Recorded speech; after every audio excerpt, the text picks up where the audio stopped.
Por acaso você já teve uma bolha que te fez repensar a sua forma de caminhar? Meu nome é Bernardo Santana, eu sou pai, peregrino, sou peregrino há mais de 16 anos e sou autor de um curso que se chama Seu Caminho Começa Antes, que vai estar aqui no link na descrição. Mas hoje eu queria trazer uma reflexão para você a respeito de um tema que é recorrente no Caminho de Santiago, a questão das bolhas. Antes disso, eu vou te contar um caso que talvez você ache muito interessante. Porque no Caminho de Santiago, o que parece pequeno, às vezes pode mudar tudo, completamente. Em 2009, quando eu fiz meu primeiro caminho, o caminho francês, eu ouvi dizer que o Caminho de Santiago era muito difícil, que o caminho francês, cerca de 800 quilômetros e tal, e que um dos grandes problemas eram as bolhas. Daí eu saí procurando na internet, na época, e tinham informações dispersas, confusas, eu não sabia em quem que eu podia confiar e tal, enfim. E fui olhando aquele negócio, até que eu resolvi conversar com um peregrino brasileiro de Belo Horizonte que tinha feito o caminho antes mesmo do Paulo Coelho, o Mac, que um primo meu, não muito próximo, um primo mais distante assim, mas ele já tinha feito o caminho e a gente foi sentar para conversar um pouco a respeito daquilo e tal, e todo mundo falava, pois é, o Caminho de Santiago tem a coisa das bolhas, né, tem as coisas das bolhas e tal, tem gente que sai do caminho por causa das bolhas, ficou com aquele negócio das bolhas, isso aí é uma coisa complicada, e tem que comprar bota, não, você tem que ir de tênis, não sei o que, blá, blá. Então, isso era uma espécie de questão, até hoje eu vejo isso muito, né, até nas reuniões de associação, truque para resolver o negócio das bolhas, não sei o quê, papapá. E aí eu queria te contar o seguinte caso. Eu comprei botas para fazer o caminho, meu primeiro caminho, e fiz o que deveria ter sido feito. Eu amaciei as botas antes, eu caminhei, fiz o treinamento com as botas que eu ia fazer o caminho, para que elas amaciassem, eu tivesse a relação dela com os meus pés, usei as meias que eu ia usar no caminho, que é o certo a se fazer e tal. Mas aquilo era ainda uma questão, né? E eu comentei isso em casa, inclusive. E o que aconteceu? No dia que eu parti da fronteira ali da França com a Espanha para fazer o caminho francês, no dia da minha partida, os pés da minha mãe, em Belo Horizonte, se encheram de bolhas. Ela não comprou um sapato diferente, ela não usou um salto um dia antes num evento, ela não comprou um outro tênis que ela não estava acostumado, não andou descalço num lugar que... Nada, absolutamente nada. Ela não fez...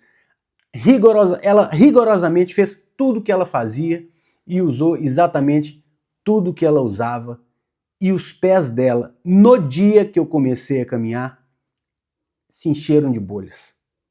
E sabe quantas bolhas eu tive durante todo o caminho de Santiago, o caminho francês? 0. Nenhuma bolha. Olha só que coisa interessante. Tem gente quem me conhece, e conhece a minha família, conhece minha mãe, inclusive, sabe do que eu estou falando, e acredita na história, porque a história efetivamente aconteceu, isso aqui não é um conto da carochinha. E isso ficou como um dos casos misteriosos, vamos dizer assim, do meu primeiro caminho de Santiago, que me abriu muito os olhos, as portas e janelas para outras dimensões, inclusive. Muito interessante esse caso. E o que a gente não vê aqui na internet, nem nos encontros de associação, essa coisa toda, é a seguinte sugestão que eu vou te dar aqui agora. Qual é a relação que você tem com os seus pés? Qual é a relação que você tem com os seus pés? Você desenvolve uma relação de intimidade com seus pés? Você já parou para pensar que os pés estão mais distantes da cabeça e a gente acha que a gente vive aqui, em cima? Principalmente se a gente é mais racional? E que os pés são deixados de lado muitas vezes? Porque as mãos, como a gente faz muita coisa com as mãos e tal, você tem ainda mais atenção. Então você até põe anéis, você põe pulseiras e tal, você passa creme nas mãos. Agora, você cuida dos seus pés igual você cuida das suas mãos? Você cuida dos seus pés igual você cuida do resto do seu corpo? Você tem uma relação de intimidade com os seus pés? Você já parou para pensar nisso? Quantas vezes essa semana, ou no último mês, ou nos últimos 6 meses, você parou para fazer uma massagem nos seus pés, nos dedos dos seus pés, na planta dos pés? Quantas vezes você fez isso? Será que você passa creme nos seus pés? Será que você cuida dos seus pés com carinho? Ou você, por exemplo, só vai na manicure se você for uma mulher? Mais, né? Meu pai, por exemplo, vai para poder cortar a unha dos pés. Ele tem essa dificuldade, ele corta a unha dos pés num podólogo, né? Agora, até ele, eu pergunto para ele, você aproveitou para massagear os seus pés? Isso pode parecer uma viagem aqui, mas acredite, não é. Não é. E se você desenvolver uma relação de intimidade com seus pés, você muito provavelmente vai mudar a sua relação com os seus pés e a relação dos seus pés com o mundo. Porque você já parou para pensar que os seus pés são o seu ponto de contato direto com o chão? Com a sua base, com a sua estabilidade? A relação que os pés nossos têm com a nossa raiz? Quantas vezes a gente olha para os próprios pés? O que acontece é que o caminho ele cria uma relação íntima, né, nossa, com o nosso organismo, com o nosso corpo. E no momento que a gente passa a ouvir o nosso corpo com maior propriedade, porque a gente está vivendo de um jeito mais natural, num ritmo mais corpóreo, mais natural, se você tem, sobretudo, a oportunidade de ficar 30 dias caminhando, você passa a ter uma outra noção da natureza que habita em você mesmo e do contato que essa natureza tem com a natureza em volta. É interessante porque cuidar do corpo pode ser um tipo de prática espiritual. Porque o autocuidado, né, autocuidado, ele não é um luxo. Ele é parte do processo. E ele é parte do caminho. Quando a gente conversa a respeito, quando eu faço uma mentoria, ou então falo a respeito do caminho e tal, esse tipo de coisa, eu digo, olha, você precisa ouvir o corpo. Você precisa parar quando precisa, você precisa se hidratar regularmente. Não é deixar para se hidratar só 4 horas depois que você já está caminhando, não. Você precisa ajustar a sua mochila. Cada detalhe desse é cuidar de você mesmo numa dimensão que é maior e que é holística. Essa coisa do pensamento holístico, ele é muito importante quando você está fazendo o caminho de Santiago. Você pensar em você como uma coisa só. e como uma coisa múltipla e conectada ao resto. Se você consegue ter essa dimensão, muda o jogo, vira uma chave. E caminhar com consciência não é só se deslocar, é estar presente no movimento. E o pé, fundamentalmente, é uma parte muito importante, muito delicada desse contato. Porque o corpo fala, né? O caminho ensina e o peregrino, ele aprende a cada passo que ele dá, né? Até a bolha vira nossa professora, né?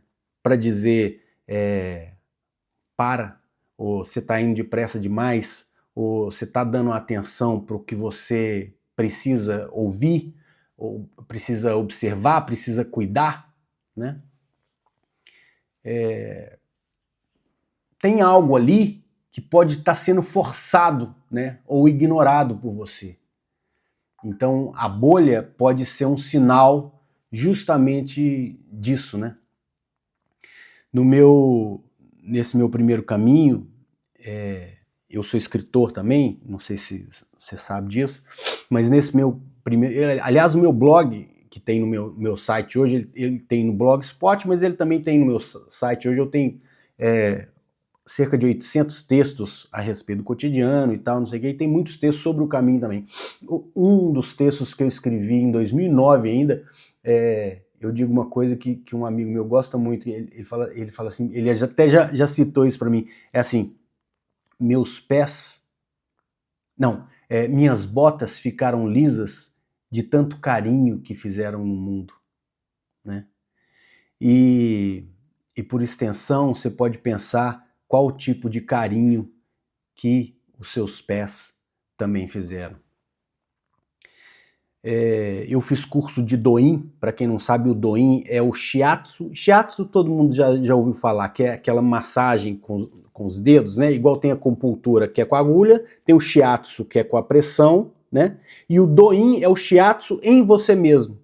Então, quando eu fiz o curso de Doin, que é essa massagem, vamos dizer assim, de uma maneira simples, essa massagem oriental em você mesmo, que respeita os meridianos do corpo, os meridianos energéticos, essa coisa toda, eles mostram a importância dos pés.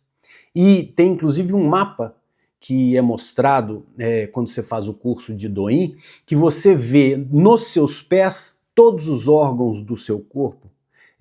Vou te dar um exemplo.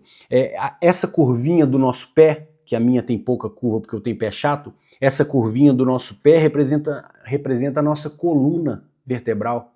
Então, se você massageia a base dela, você está massageando aqui a lombar. Se você vai subindo aqui. Então, você ao massagear os seus pés, você massageia o corpo todo. Olha que coisa incrível.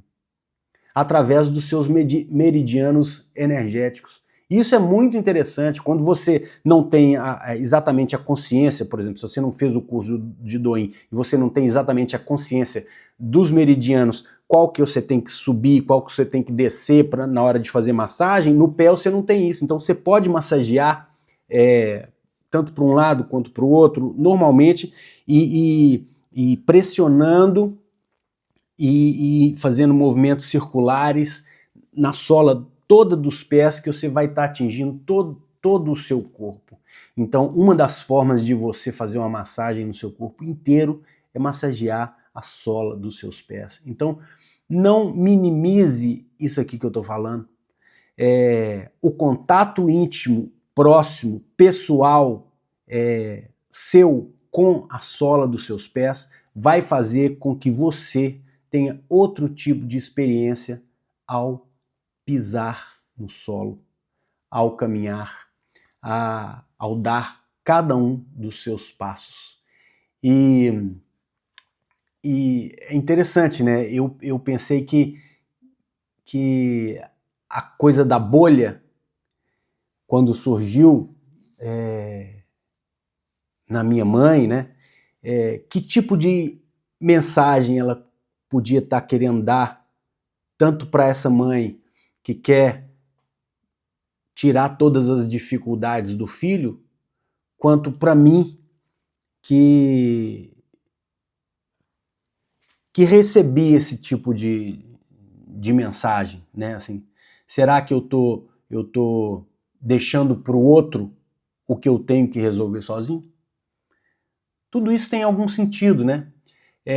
Eu acho o seguinte, que tanto no caminho quanto na vida, né, quem caminha consciente evita feridas desnecessárias. E isso é uma coisa que eu acho que a gente tem que parar e pensar, né? Todo peregrino devia usar o próprio corpo como bússola e como seta amarela. O nosso corpo talvez seja a nossa primeira seta amarela.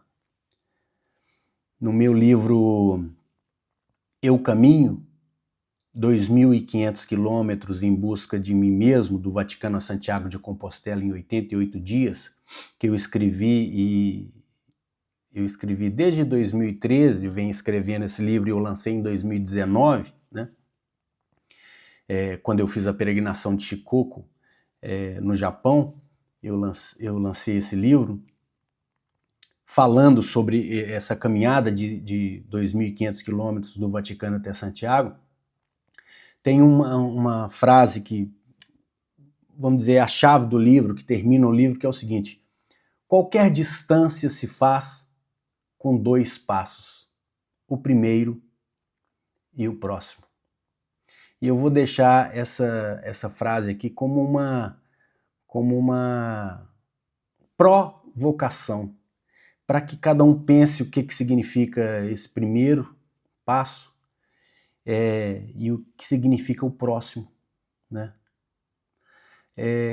Que eu tenha podido nesse vídeo ser o próximo que te ajudou de alguma forma nessa sua caminhada, e que você possa ser o próximo de outra pessoa na hora de chamar a atenção dele para esse cuidado que ele pode e talvez precisa ter com o corpo dele, para que o corpo também sirva de bússola na hora dele caminhar pela vida ou por um caminho, por uma rota de peregrinação. Beleza? Se você quiser saber mais a respeito do caminho de Shikoku, desse caminho do Vaticano até Santiago de Compostela, ou mesmo das peregrinações que eu fiz, ou mesmo conhecer o meu curso preparatório para quem vai fazer uma dessas rotas de peregrinação, porque afinal eu sou professor, e nada mais natural do que um professor fazer uma metodologia para ajudar as pessoas, né? Então você entra no link aqui que eu vou colocar na descrição do vídeo, ou então me manda uma pergunta, beleza? Estou aqui para ajudar. Valeu, bom caminho!